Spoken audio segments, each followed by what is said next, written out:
আসসালামু আলাইকুম। আই মাহবুব হাসান। শুধুমাত্র মোবাইল নাম্বার দিয়ে আপনি চাইলেই আপনার সিমের এনআইডি কার্ডের নাম্বার, নাম এবং জন্ম তারিখ বের করতে পারবেন। এটা যে কোনো কোম্পানির সিম হতে পারে, গ্রামীণ ফোন, রবি, এয়ারটেল, বাংলালিংক অথবা টেলিটক। আপনি চাইলেই আপনি যে কোনো সিমের নাম্বার দিয়েই আপনি চাইলেই এনআইডি কার্ডের নাম্বার, নাম এবং জন্ম তারিখ বের করতে পারবেন। তো এটা কিভাবে, চলুন আপনাদেরকে নতুন একটি প্রসেস দেখিয়ে দিচ্ছি কিভাবে আপনি আপনার মোবাইল নাম্বার দিয়ে চাইলেই আপনি এনআইডি কার্ডটি বের করে নিতে পারবেন। তো চলুন স্ক্রিনে চলে যাচ্ছি, আপনাদেরকে আমি দেখিয়ে দিব কিভাবে আপনি মোবাইল নাম্বার দিয়েই আপনার সিমের এনআইডি কার্ডের নাম্বার এবং জন্ম তারিখ এবং নাম কিভাবে বের করবেন। চলুন স্ক্রিনে চলে যাই। তো স্ক্রিনে চলে আসার পর আপনার একটা জিনিসের প্রয়োজন হবে, সেটা হচ্ছে নগদ ফিনান্সিয়াল যে সার্ভিসটি আছে আমাদের দেশে, এই অ্যাকাউন্টটির প্রয়োজন হবে। আপনার এই অ্যাকাউন্টটি যদি খোলা থাকে, আপনি যদি নগদ ইউজার হয়ে থাকেন, তাহলে আপনাকে আর নতুন করে অ্যাকাউন্ট খুলতে হবে না। আর আপনার যদি নগদ অ্যাকাউন্ট না থেকে থাকে, তাহলে আপনি একটা নগদ অ্যাকাউন্ট খুলে নেবেন। তো আমার যেহেতু নগদ অ্যাকাউন্ট নাই, তো আমি আপনাদেরকে দেখাই দিচ্ছি কিভাবে আপনি নগদ অ্যাকাউন্ট খুলবেন এবং কিভাবে আপনি ফুল প্রসেসে আপনার এনআইডি কার্ডের নাম, নাম্বার এবং জন্ম তারিখটি বের করবেন। তো সর্বপ্রথম কি করব, নগদের একটি অ্যাকাউন্ট খুলব। তো নগদের অ্যাকাউন্ট খুলতে হলে আপনাকে সর্বপ্রথম ম্যানুয়ালভাবে ফোনে ডায়াল প্যাডে চলে যেতে হবে।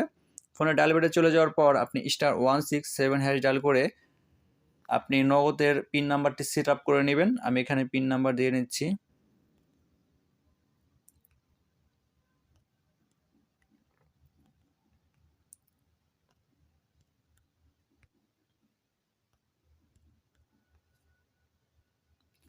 ওকে, পিন সেট আপ হয়ে গেছে। এখন আমি কি করব, নগদের যে অফিসিয়াল অ্যাপটি আছে ওই অ্যাপে চলে যাব।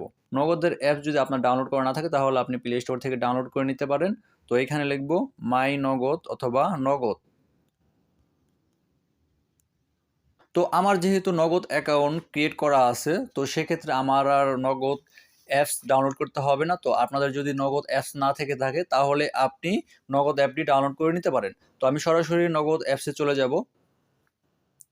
এখানে চলে যাওয়ার পর আপনি যেই নাম্বারের এনআইডি কার্ডের নাম এবং নাম্বার এবং জন্ম তারিখ বের করবেন, তো সেই নাম্বারটি এখানে দিয়ে দিবেন। মাত্র যে নাম্বার দিয়ে আপনি নগদ অ্যাকাউন্টটি খুললেন, ঠিক আছে, সেই নাম্বারটি এখানে দিয়ে দিবেন। এখানে দেওয়ার পর লগ ইন একটা ক্লিক করে দিবেন। লগ ইনে ক্লিক করে দেওয়ার পর মাত্র যে পিনটা আপনি দিয়ে পিনটা সেট আপ করলেন, ওই পিনটা এখানে দিয়ে দিবেন। তো ওটিপি আসার পর আমার এই অ্যাকাউন্টে আমি এখন চলে যাচ্ছি।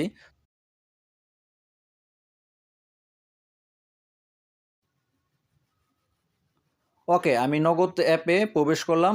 নগদ অ্যাপে স্বাগতম। তো পরবর্তীতে ক্লিক করে দেওয়ার পর এখানে আমার ব্যালেন্স শো করবে। ব্যালেন্স 0 টাকা আছে। তার কারণ হচ্ছে আমি কোনো প্রকার লেনদেন করিনি, মাত্র আমি এই অ্যাকাউন্টটা ক্রিয়েট করেছি।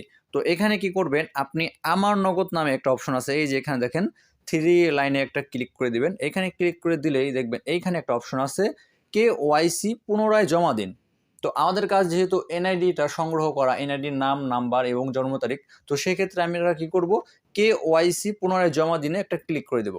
এখানে ক্লিক করে দেওয়ার পর এখানে আমাদের কোনো কাজ নেই, তার কারণ আমরা তো এখানে অ্যাকাউন্টটি ভেরিফাই করবো না। আমাদের দরকার হচ্ছে এই নাম্বারের যে এনআইডি কার্ডটি, ওই এনআইডি কার্ডটি আমরা সংগ্রহ করব। তো এর জন্য কি করব, পরবর্তীতে একটা ক্লিক করে দেব। পরবর্তীতে ক্লিক করে দেওয়ার পর এই দেখেন এইখানে জাতীয় পরিচয়পত্রের নাম্বার দেওয়া আছে। আর এই যেখানে দেখেন তার এই এনআইডি কার্ডের যে জন্ম তারিখটা আছে এটা দেওয়া আছে। তো আপনারা এইভাবেই আপনি চাইলেই আপনার যে সিমটা আছে এইভাবেই এই প্রসেসেই আপনি চাইলেই এনআইডি কার্ডের নাম্বার এবং জন্ম তারিখটা পেয়ে যাবেন। এইভাবে অনেকের আইডি কার্ডের নাম সহ এসে পড়ে, তো অনেকের আসে না। যাদের স্মার্ট এনআইডি কার্ড দিয়ে সিমটি কেনা হয়েছে, তো তাদেরটায় আপনার নামটা চলে আসে। তো এখানে যেহেতু অ্যানালগ এনআইডি কার্ড, তো এর জন্য তাদের নামটা আসে নাই, কিন্তু জাতীয় পরিচয়পত্রের নাম্বারটা এসেছে এবং আপনার জন্ম তারিখটা চলে এসেছে। তো এইভাবে চাইলেই আপনি এনআইডি কার্ড বের করতে পারবেন আপনার নিজের মোবাইল ফোন দিয়েই, শুধুমাত্র নগদ অ্যাপসের মাধ্যমে। তো ভিডিওটি যদি ভালো লাগে এবং এই ভিডিও দেখে যদি কোনো প্রকার উপকৃত হয়ে থাকেন, তাহলে অবশ্যই আমার চ্যানেলটি সাবস্ক্রাইব করে দিবেন এবং এই ভিডিওতে একটি লাইক দিয়ে দেবেন। ধন্যবাদ সবাইকে, ভালো থাকবেন। আসসালামু আলাইকুম।